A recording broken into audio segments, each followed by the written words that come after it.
The remaining 2026 roadmap for RuneScape has been released, as well as RuneScape's beach event making a return today. We have release dates for RuneScape's housing update and the next RuneScape League, called Equilibrium. They dropped a huge roadmap update for the remaining part of 2026 today. We're going to be checking that out.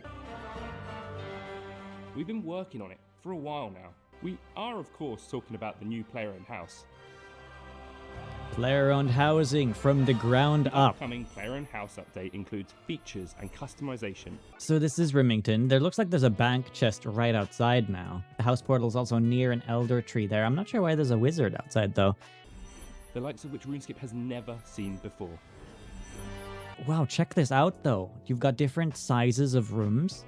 You've got a bed that they're moving around. Oh my god, you could put the bed anywhere! Rooms 5 out of 15, furniture 23 out of 100. I am a little bit worried about the furniture amount. Like, will we have enough furniture space to decorate it as much as we would like?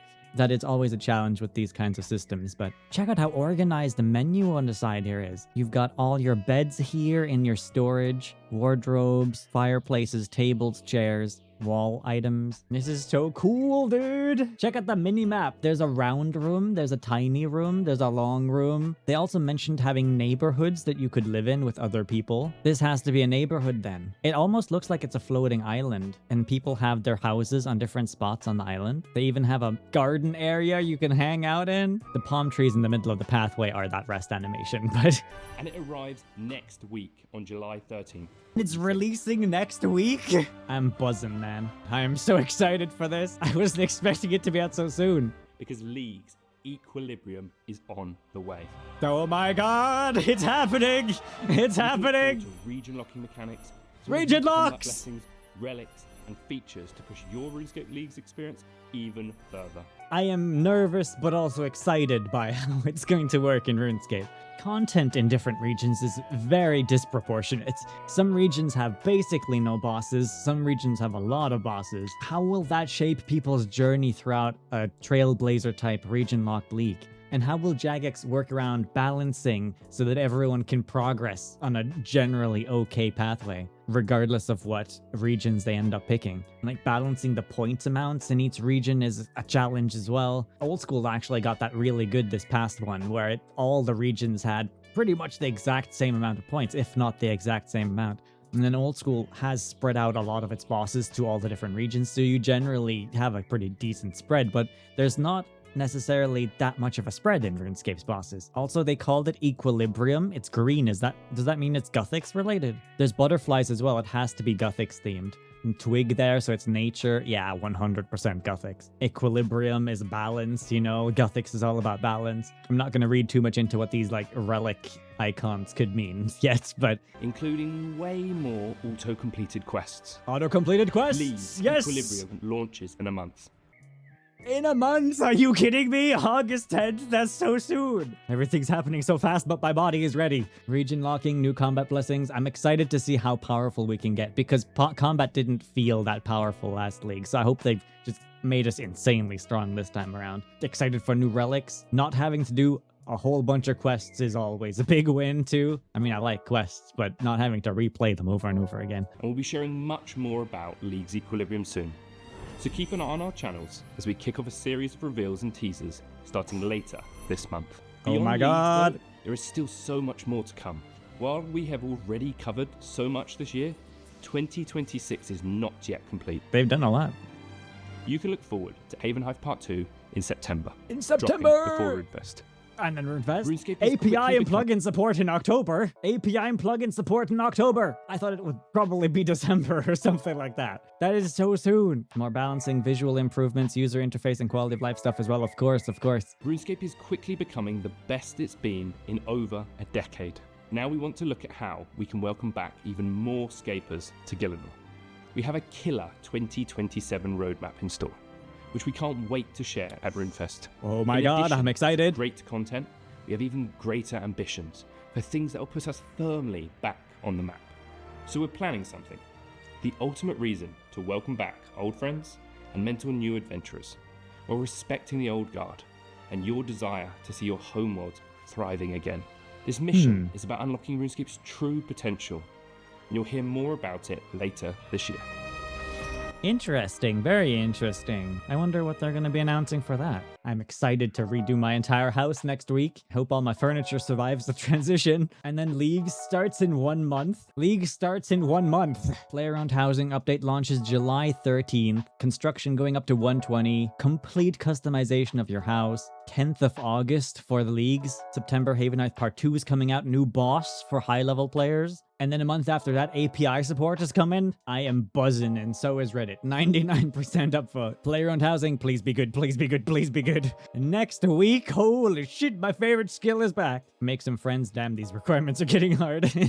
Friends for my player-owned house? What are you talking about? I really hope we're getting a teleport nexus in the house. If you've not checked out my other construction videos so far, you should definitely go check those out before next week. But essentially, the idea is that all of your existing housing items will be added into a housing inventory storage, and then you can pull them out of that storage and place them around your house wherever you want. It's a lot like The Sims housing, or basically any other house decorating game. Yeah, Grazi Knights as a boss won't be part of the initial Havenhythe 2 update, but they'll follow shortly after, so like a couple weeks afterwards. That lets people enjoy the story content and get up all the requirements needed for the new boss so that they can enjoy the boss on release as well, without having to rush through the content to get to the boss, like everyone did with Blood Moon Rises on old school RuneScape. The reveals for Leagues 2 start later this July. Oh, I'm excited for the new relics. I can't wait for them to start announcing those. Just can't believe Leagues is coming out so soon. Big hype about region locking. That's my favorite part of Leagues. Do you go a full PVM route? Do you go a full skilling route? Some areas don't have a lot of bosses, so you'd be focusing more on skilling in those areas, but that's not necessarily a bad thing. Some people like skilling more in RuneScape, so you'd pick skilling regions more than bossing regions. To an extent, that's similar in old school, where you'd pick a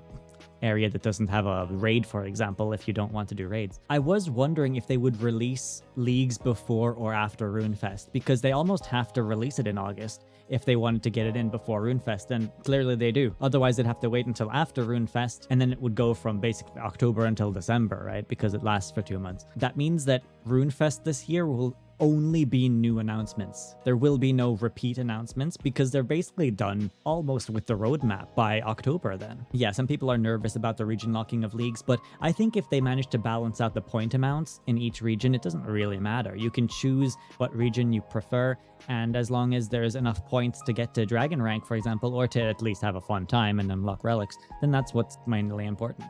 So to summarize, get hype, get hype, get hype, and then, oh, I forgot, get hype. The amount of seriously banger updates is unreal. Also, can we talk about how they mentioned that Leagues was going to be free to play? Leagues 2 August 10th introduces free to play access. That's not even something old school has done.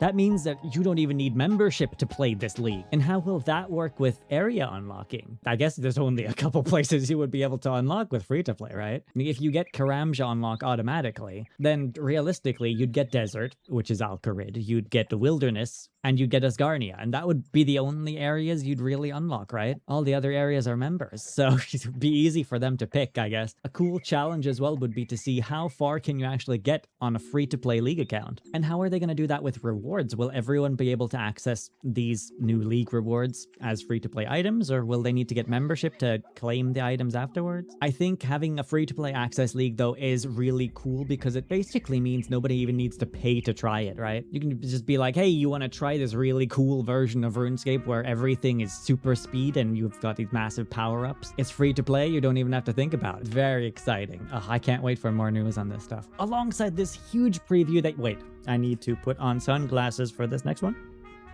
There we go. Okay, so RuneScape's beach event is back. It wasn't here last year, but it's back again this year with a new location as well, I should add. Dive into the Sunlight Sands. So they've moved the beach event away from Lumbridge because the crater doesn't exist anymore, and it now exists on an island in the middle of the ocean instead. To get there, you use a lodestone teleport to the Land of Sunlight, I think. The beach event will be running from July 6th until August 3rd, so it lasts until the week before Leagues launches. It is now set in the Land of Sunlight. I think they could have called it Sunny Shores or something instead, but I mean, let's just roll with Sunlight Sands, I guess. They say that activities have returned, like building sandcastles, firing up the barbecue, fishing, hooking ducks, harvesting coconuts, and flexing your pecs. Each activity offers XP and a variety of skills, giving you plenty of ways to relax while making progress. They've got some pictures here, but I'm just going to show you some clips of of me doing it in the background. Alongside the beach event, there's a currency called Sandy Sands, which you get both at the beach and for just skilling in RuneScape, or I guess doing combat as well. You just get it by playing. And you can spend the Sandy Sands tokens at the beach itself. All the shops are up on the stage. I think it's right next to where you teleport in. And while the activities at the beach are largely the same as before, a couple things have changed, and there are 2 new rewards that you can pick up this year if you have everything from before. There's a new summer shirt and shorts with lobster print, as well as a rest animation where your character is sitting down and feeling a little bit too hot. If you haven't done the beach event before, I'd say 99% of the rewards are back, and also none of them cost rune coins anymore, so that's just an added bonus. A whole chunk of the rewards before cost rune coins, which is real life currency equivalent. It's all been converted to Sandy Sand currency now, so you'll just pay the sand currency you collect in-game to get the items. They have also removed the temperature gauge, so there's no longer a daily limit on how much you can interact with the beach. They have rebalanced all the experience, and you can now infinitely skill there as much as you would like. The Claudia Beach boss is also back and returns every 45 minutes past the hour. She awards you with 1,000 tokens. Look at this cool lady hanging out at the beach. They reminisce a little bit about the legacy of the beach here towards the bottom of the update blog as well, saying that themed areas have a long-standing history in Gielinor, and they operate very much like social hubs where people can unwind and relax with enjoyable seasonal rewards. They say they've been evolving the seasonal events to reduce daily scape, streamline their mechanics, and make rewards more accessible for everyone. So head on over to the beach, relax, socialize, enjoy a variety of fun, rewarding activities during the summer season. Though I am a little bit disappointed by a couple things, and I'm not the only one. A lot of people are sad about the dungeoneering hole being gone. I am personally not sad about that. I think it was bad for the dungeoneering skill. Click once every couple minutes and you would get dungeoneering experience. You really don't need to have the hole anymore. Just go play the new remastered dungeoneering. It's really good. They say dungeoneering hole has been filled and is no longer available.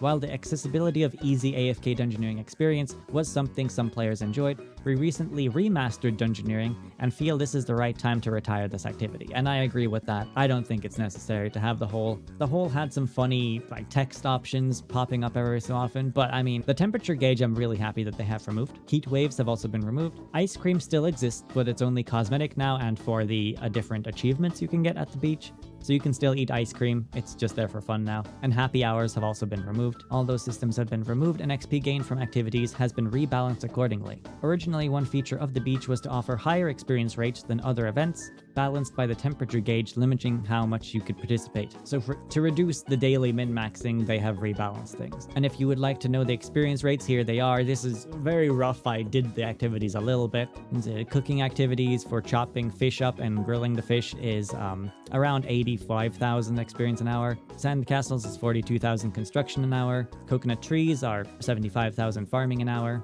Bodybuilding is 76,000 strength an hour. Hooking a duck is 76 hunter an hour. And then throwing coconuts is 95,000 range an hour. And then tropical fishing is 30,000 an hour. And the AFK times are also here as well. So it's generally 75 seconds, so a little bit over a minute for each of the activities per time you have to interact with it.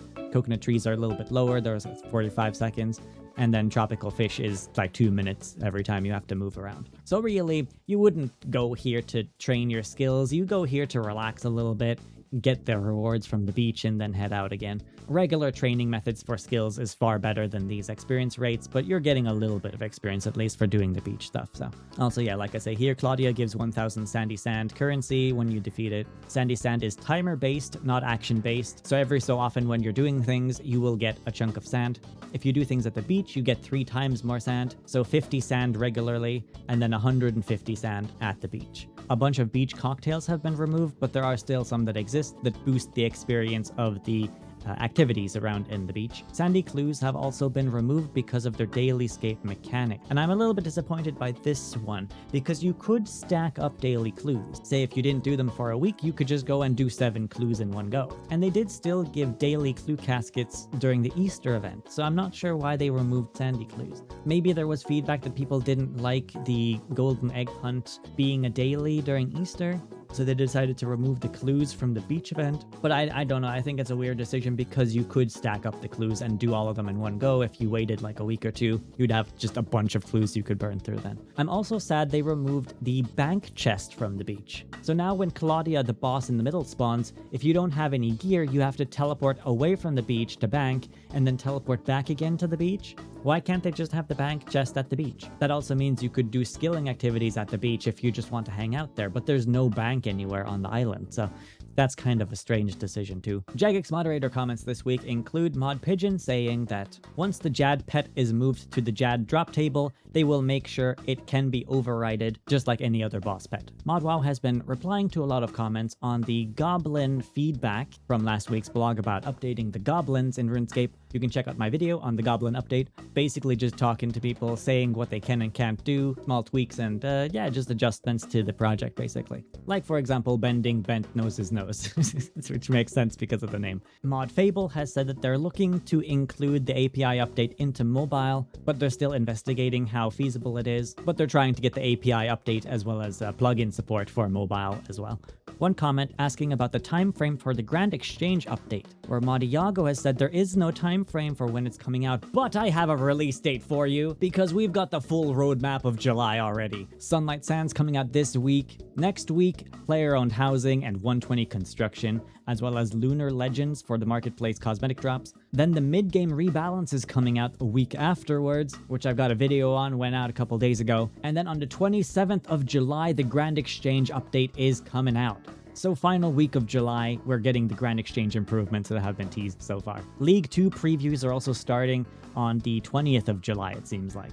What an exciting way to start off summer. Right, moving on to other stuff then. We've got a merch update. There's a last chance to pre-order these plushies, the Cerberus one from Old School, as well as a Jad one and the Giant Mole plushies. There's 1 week left to order these, so make sure you grab them before they disappear if you would like to have those over at makeship.com. I guess I don't need my glasses anymore. We're done with the beach stuff now. We've also got patch notes this week, so a whole variety of animations have gotten blinking now. This should help break up the dead stare that you see in a lot of animations for the player avatar. So that's good.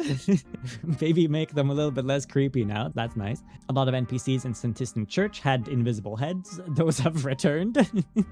That's good. Fixed some skin clipping and some gaps. Added back some glowing eyes for various malevolent helmets. You now have an additional 4 preset slots in your wardrobe for creating FashionScape templates. That specifically was teased a couple weeks back and we didn't know when it was going to be coming out. So if we head into wardrobe, you'll now see that there are 8 spots here that you can save your presets to. So now alongside your base outfit, your summer outfit, your Halloween outfit, and your Christmas golem that I'm sure everyone has, totally not a bug, you now have an additional 4 more spots. They added some missing collision to the Easter event area, which is an interesting thing to do during summer, but I'm not going to question it. Also, some clipping in God Wars Dungeon 2 was fixed around the Zamorak area. Some force walk tiles in Mosla Harmless's jungle have been fixed. There was a dragon head clipping through the ceiling in Yanil. That's been fixed now. The sink in Anachronia's dinosaur farm has been broken and doesn't work anymore, so you can't use it. A part of the Gate of Goshima in the Eastern Lands was disappearing if you had removed roofs.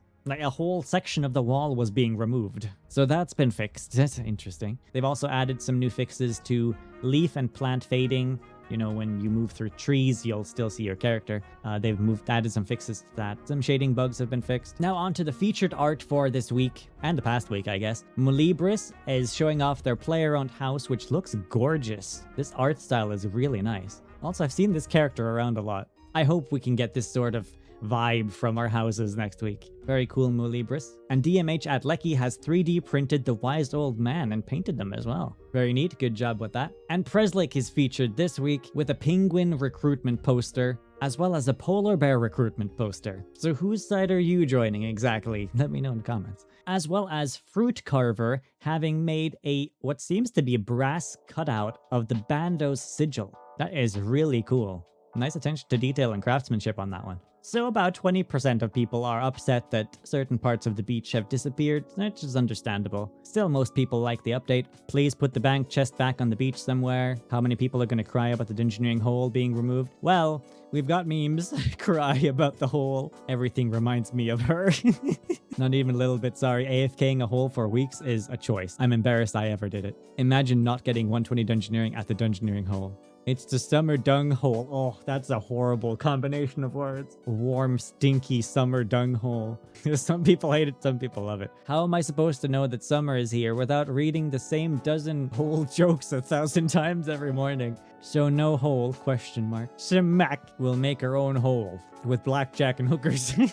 There's a giant hole over by Daemonheim that needs exploring. Beach now using in-game only earnable currency instead of oddments and rune coins is a massive improvement, 100% agree. Sunlight Sands, if you like it or not, it's on the right track. They've removed all the FOMO, they've removed all the microtransaction crap from it, and hopefully next year they can even expand the size of the island and maybe add more stuff to it, like they have been doing with the Easter area, the Halloween area, the Christmas area. It's a little bit bare bones this time around with all the old stuff having mainly just being ported into the new area, but now that they've settled it into a new area, they can start expanding on it, which is nice. And very much like people have been commenting, it is an area where you just go and collect the rewards and then you leave. Like, you don't have to stay there the entire season. You don't feel a need to be there or you're going to miss out on anything, right? The rewards are relatively easy to collect. You just jump in, you AFK for a while. Hell, you could even just play the game and collect sand that way. And maybe just jump over to the beach every hour to check out the boss that spawns if you want to. There is a boss pet from the beach boss. Explain why there is no bank. Yeah, removing the bank is a decision, alright? I'm not sure why they did that. Jagex keeps the hole, people complain. Jagex removes the hole, people do complain. People complain about daily egg hunt, people complain when they remove sandy clues. The point is people complain no matter what, and I think that's kind of true, to be honest. You can't please everyone all the time. What you can do is try to make as many people happy as possible. And really, this is just a fun little seasonal event that you can hop into, get some rewards from, and then head out and do your own thing again. And that's exactly how I think events should be in RuneScape. Let me know what you think of all these announcements today. Are you excited for construction coming out next week? Because I know I am. Drop a like on the video, subscribe for more RuneScape content, and I will see you in another video.